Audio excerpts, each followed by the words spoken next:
السلام علیکم ورحمۃ اللہ وبرکاتہ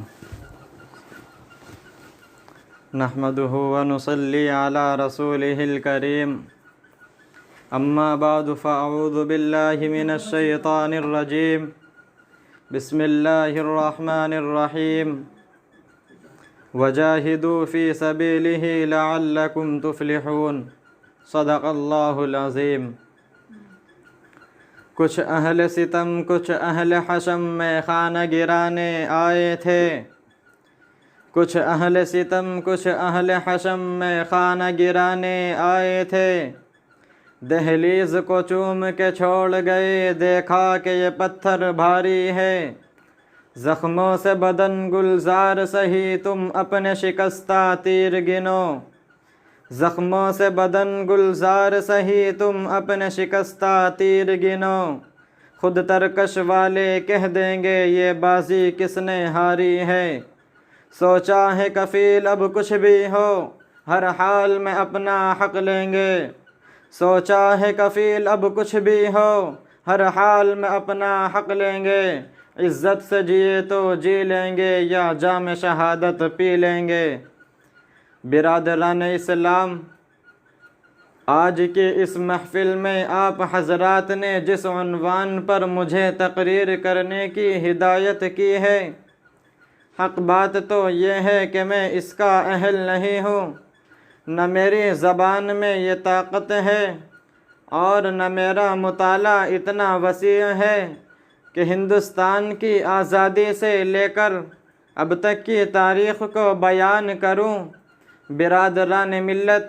یوں تو مسلمانوں کے خلاف باطل فرقہ پرستوں کی طرف سے برابر طوفان آیا،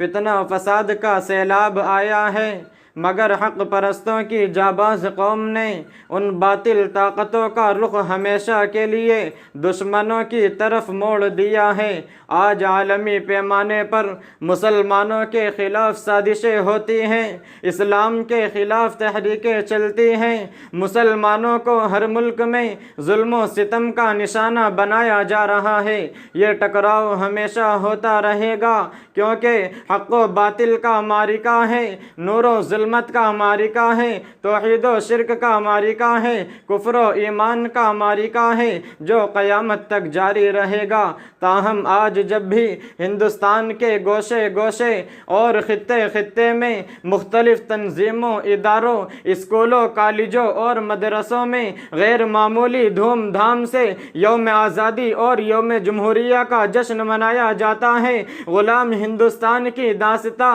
اور آزاد ہندوستان کی داستاں اور کہانی سنائی جاتی ہے، مجاہدین آزادی کو خراج عقیدت پیش کیا جاتا ہے، تو ایسے وقت میں جب ہمیں ایک طرف اپنے اسلاف کی قربانیاں یاد آتی ہے تو ہاتھ دعائے مغفرت کے لیے خود بخود اٹھ جاتے ہیں، تو دوسری طرف جمہوری ہندوستان میں مسلمانوں کے دردناک واقعات اور ظلم و ستم کی روداد سامنے آتی ہے تو خون کے آنسو نکل پڑتے ہیں اور دل سے ایسی آہ نکلتی ہے کہ اگر ہمارے اسلاف و اکابر کو اس کا تصور بھی ہوتا تو خدا کی قسم وہ لوگ کبھی اس ملک کو انگریزوں کی غلامی سے چھڑانے اور ہندوستان کو آزاد کرانے کے لیے اتنی بڑی قربانیاں نہ دیتے۔ اگر انہیں یہ معلوم ہوتا کہ اس ہندوستان میں مسلمانوں پر ایسا دن بھی آئے گا کہ جب مسلمان آزادی کی جگہ انگریزوں کی غلامی ہی کو پسند کریں گے تو وہ کبھی شمشیر بنانا لے کر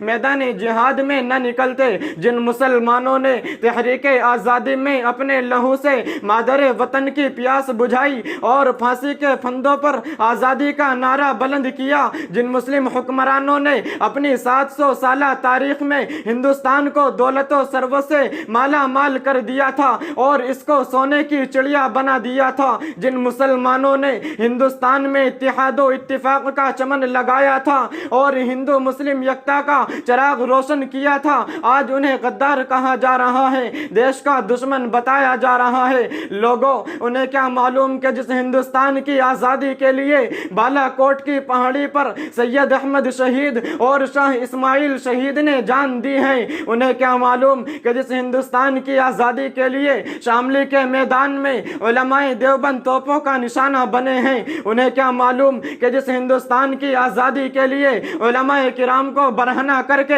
آگ کے انگاروں میں ڈالا گیا ہے۔ اس ہندوستان میں مسلمانوں پر ظلم و ستم کے پہاڑ توڑے جا رہے ہیں اور انہیں ان کے حقوق سے محروم کیا جا رہا ہے۔ محترم حضرات، آج مٹھی بھر فرقہ پرست اور تنگے نظر افراد مسلمانوں سے وفاداری کا ثبوت مانگتے ہیں۔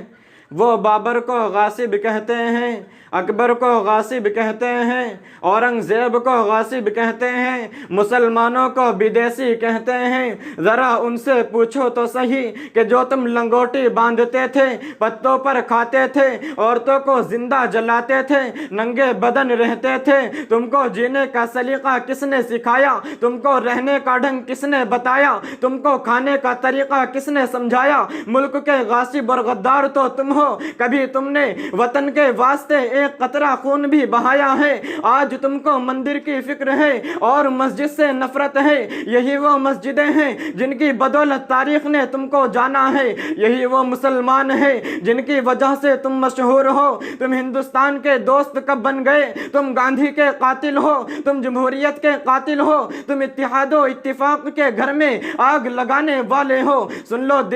دیش کے غداروں، آج یہ مٹھی بھر فرقہ پرست طاقتیں ہمارے دین کو ختم کرنے کی باتیں کرتی ہیں، ہم کو پاکستان بھیجنے کی باتیں کرتی ہیں۔ ذرا ان کو بتا دو کہ یہاں کے ذرے ذرے پر مسلمانوں کی چھاپ ہے، یہاں کے چپے چپے پر ہمارے قدموں کی چھاپ ہے۔ آج اس ملک کو آزاد ہوئے 73 سال ہو گئے، لیکن اس 73 سالہ دور آزادی میں ارباب حکومت نے مسلمانوں کے ساتھ کس طرح غیر مساویانہ رویہ اختیار کیا ہے اور ظلم و استبداد کے کیسے کیسے ہتھیار استعمال کیے ہیں۔ میں اپنی تقریر کو یہیں پر ختم کرتا ہوں۔ آخر دعوانا ان الحمدللہ رب العالمین۔ ماشاءاللہ ماشاءاللہ ماشاءاللہ۔ باہر جانا پڑے گا۔